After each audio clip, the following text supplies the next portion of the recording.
Hello there. Most of the negative dynamics in relationships, the ones that are fatal, involve negative tailspins. Essentially, a pattern in one person creates a pattern in the next person, which triggers the pattern in the first person even worse, which exacerbates the pattern in the second person, and this keeps going and going and going and going until the relationships dissolve. One such common dynamic happens most often between men and women, but it can happen between same-sex couples. So I want you to keep an open mind about this, but I am going to, for the sake of this video, assume this is a male-female relationship and tell you how this usually goes. To begin with, a man is interested in a woman. Because of this, he goes into pursuit mode. He essentially steps into the embodiment of his best and highest self. This is what we in the modern world call putting our best foot forward. He is super attuned to the woman he wants to secure as a mate. He is goal-oriented. The woman is his new goal, and so she becomes his number one priority. He is focused and attentive to her needs and wants. He's connected and gives her undivided attention and presence and simply wants to be with her. So how does the woman respond to this? The woman feels like she has met her soulmate.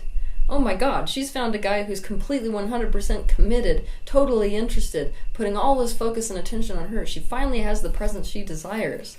And so what does she do? She commits. But what happens the second she commits? The man pulls a bait and switch. The man has achieved his goal. So what happens?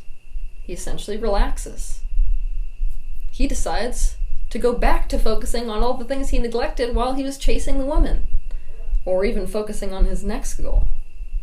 It's at this point that he starts to expect the woman to love him for who he really is, except that's not who she fell for. So there is a withdrawal of his attentive, focused energy, which was at first coming towards her and towards connection. And seemingly overnight, he turns back into who he really is when pursuing her is not a goal, which sometimes entails exhibiting the exact opposite personality traits that he demonstrated during the pursuit phase. I must mention that one other potential for the bait and switch during this point in a relationship is if a man is genuinely afraid of intimacy. Think about it like this. When a man is in pursuit mode, a woman isn't coming towards him. She's kind of going away from him. He's pursuing, he's trying to get her interested, but then the minute that she says yes, that commitment terrifies the hell out of this guy, because he is really afraid of being seen, being heard, being felt. Now, if this is the kind of guy that we're dealing with, there may be many potentials why, deep down, he fears being seen and heard and felt so much. There's a potential that he's completely terrified that if he gets totally attached, that he's going to lose the woman. There's another potential that he's terrified that if he gets attached, she's going to engulf his personality. He's going to lose himself completely. Now, this type of a guy can pull a bait and switch maneuver as well. But instead of it just being that he's no longer goal-oriented towards the woman, he's genuinely terrified of intimacy. Now, again, when I use the word intimacy in this context, I am not referring to just sex, because let's just be honest. People can have sex without intimacy. Intimacy means to see into someone, to feel into someone, to listen to someone, to completely understand them. It's to let them into your internal world, especially on an emotional level. However, genuine intimacy involves mentally, emotionally, and physically letting someone in and becoming connected. Either way, let's go back to what happens at this point in this relationship. The man diverts his attention to other things. He stops the game of securing his mate. Now his attention goes somewhere else, towards his other needs in life. He wants to keep her, but seeing as how she is no longer the end goal, he wants to keep her by doing things that do not require that focus of pursuit, or deep intimate connection. He focuses on providing other things for her. In a typical modern male-female relationship, this is usually money. All his attention goes towards things that he believes she needs that do not threaten him or distract him from his new goals. He is no longer attentive to her actual needs and wants. He is no longer seeing her, feeling her, understanding her, or connecting with her. It's at this point that the woman slowly starts feeling duped. She realizes she's desperately lonely. This person who used to chase her, used to make her sort of the goddess of his world, now is making her feel like she's worth nothing. She'll never be the first priority. Even though this woman is starving emotionally, she's not going to be able to tell the man that she's starving emotionally. Why? Because the last thing on earth a woman wants to do is to walk up to a man and say, I need you to be with me, and I need you to want me. That's not at all what women want. No woman wants to feel like a man is giving her attention for her sake. What she wants is to be with a man who wants to be with her. And do you blame her? I mean, imagine a guy walking into a relationship from the get-go as he is when the relationship continues. This is how it would go. Hey babe, I can't focus on what I really want to be focused on unless you get off my case, so I'll focus on you totally for your sake, so you can get off my case, so I can focus on what I really want to focus on. Let's be honest, that man wouldn't get a single date. So, what happens when this dynamic goes on? The woman starts feeling really resentful. It is unfair. It's a bait and switch. Because of that resentment, she starts getting angrier and angrier until she's angry all the time. The anger and resentment that he feels coming from her makes him really confused. After all, he's not actually consciously aware that he's pulled a bait and switch. He's just being himself. He doesn't understand that he sold himself as a completely different person than he's being right now. And so, because he's so confused and he has no way to make her happy, because he's being himself and trying to do everything right according to his conscious mind, he has no other option but to withdraw. He does not understand that he is giving her no presence, no real intimacy, no connection. He thinks that being on the computer in the same room is being with her, that working on making money is working for her. So, essentially, he interprets the things he does as being connected to her. There's always a higher priority in his life than just being with her, and so he feels like he's doing everything he can to try to make her happy, and it's never enough. It isn't enough because it isn't what she is actually asking for. What she is asking for is a non-doing.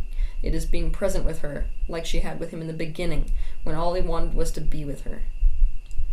So, like I said, man feels powerless to making the woman unhappy. What does he do to cope with this? Because it's starting to decrease his self-esteem when he can't make his partner happy, is he withdraws. Now, it's at this point that the couple goes into a tailspin.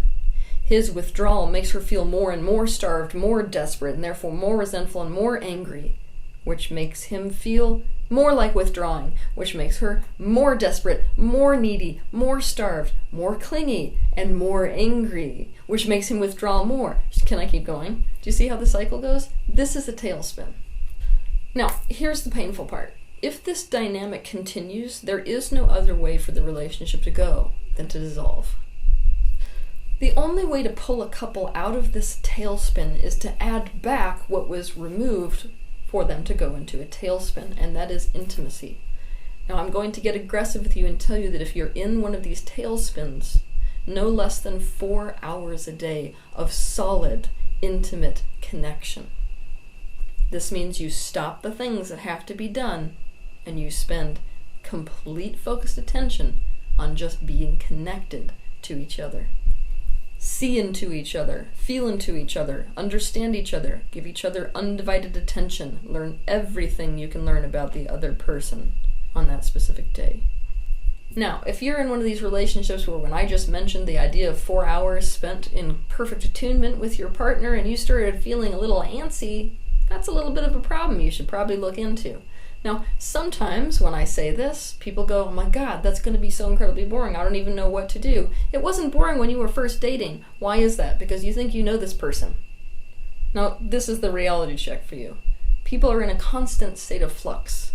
Even if you think you know the various personalities, the multitude within a person, emotions shift on every given day. So, a person's never the same from one moment to the next. So you can't actually ever truly know someone. So I want you to start to approach people with this attitude, especially if this is your partner. I never know who this person's going to be on any given day. So every single day is an exploration. Now here's the thing. If you are dedicating yourself to pulling yourself out of the tailspin by doing this deep, intimate connecting on a daily basis, I'm only going to allow you to do something. Meaning hike together, or swim together, or watch a movie together, if you are able to do in a state of constant connection.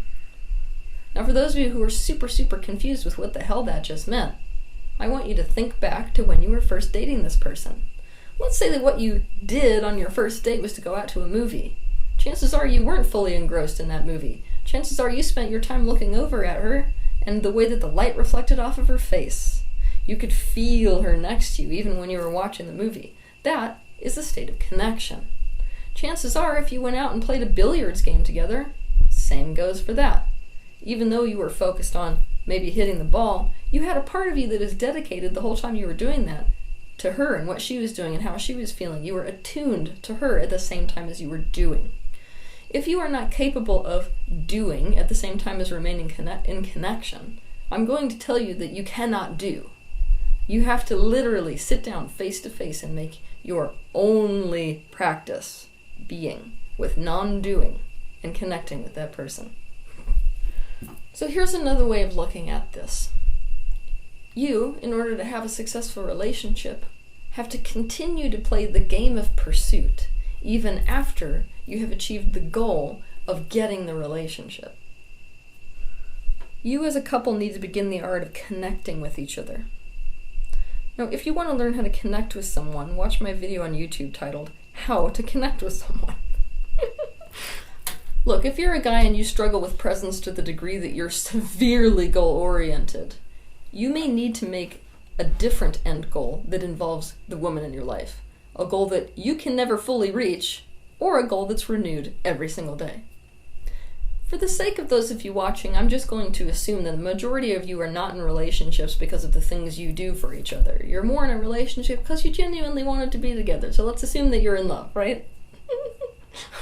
If you're in this kind of a relationship, the things that have to be done, whether it's work or whatever, those things that pull you away from deep, intimate connection, they've got to be in a box. The best way to put them in a box is scheduling, saying this time is dedicated to this, and then it stops, and this time is fully dedicated to my partner. But I do have to say that the minute that this becomes a chore, essentially giving time or spending time with your committed partner, you really need to be asking yourself why it's such a chore. What would you rather be doing instead? And if you would rather be doing so many other things instead, what the hell is the point of having a partner? It's highly unlikely that I'm going to get my way anytime soon. But if I had my way, there would be no such thing as a dating game. It's kind of sad that we feel like we have to put our best foot forward because we can't be loved for anything other than our best foot forward. Because we dupe people into relationships with the wrong people when we do this, and it takes us 3 months to figure out who the other person really is before breaking up because we don't actually like that person. So, my suggestion is to enter into relationships as you intend to continue. Or your dating behaviors, or dating phase of the relationship, needs to continue for the duration of the relationship. So assuming that you got into a relationship where you genuinely love that person, where you want that partnership, and a partnership that is based on more than just what you do to create a life together. The number one most important thing that you can do for and with each other is time every day where you are deeply connected, where you are seeing into that person, feeling into that person, listening to them, understanding them, becoming an expert on them. Undivided attention. Have a good week.